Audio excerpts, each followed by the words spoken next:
আজকে থেকে কিন্তু তোমরা কোরআন শরীফ মহাগ্রন্থ আল কোরআনের সবক নিয়েছো। এই আল কোরআনের সবকটা, এই আমপারাটা কোরআন শরীফের 30 নম্বর পারা। এখন কিছুদিন পরে তোমরা আল্লাহ দিলে 6 মাস পরে কি করবা, মূল কোরআন শরীফের সবক নিতে পারবা।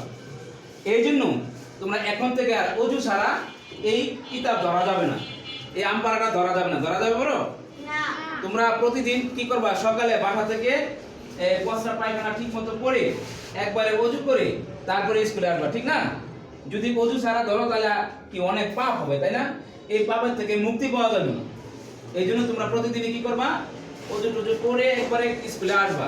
আসার পরে যদি কারো আবার বাথরুম ধরে চাপে, তাহলে আবার বাথরুম করে আবার অজু করে আসবা। কিন্তু বারবার এখন আর বাইরে যাওয়া যাবে না।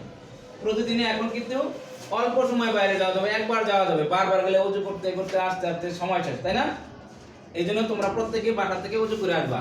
এখন থেকে সুন্দর করে সহি করে শুদ্ধভাবে কোরআন শরীফ পড়বা, ঠিক আছে?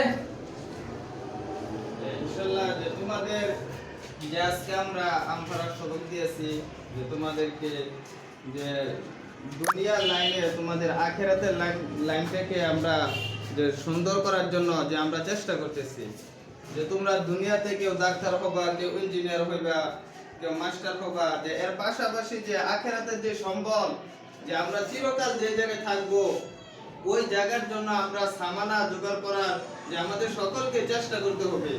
যে আমরা এই দুনিয়াবি লাইনের পাশাপাশি যে আমরা এই আমফারার সবক দিয়েছি, আজকে কায়দা থেকে শুরু করেছি, তোমাদেরকে আমফারার সবক দিয়েছি, যে এটা আমরা দুনিয়া চলতে গেলে দুনিয়া লাগবে, কিন্তু আমরা প্রাধান্য দিব কি আখিরাতকে, যে আমরা আখিরাত সামনে রাখবো।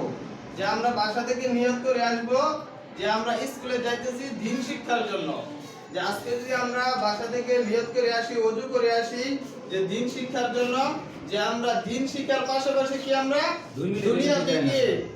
দুনিয়ার লাইনেও কি মাস্টার, ইঞ্জিনিয়ার, ডাক্তার হওয়ার জন্য আমরা চেষ্টা করব। যে আমরা যদি এই নিয়ত করে আসি, তো আমাদেরকে আল্লাহ পাক রব্বুল আলামিন কি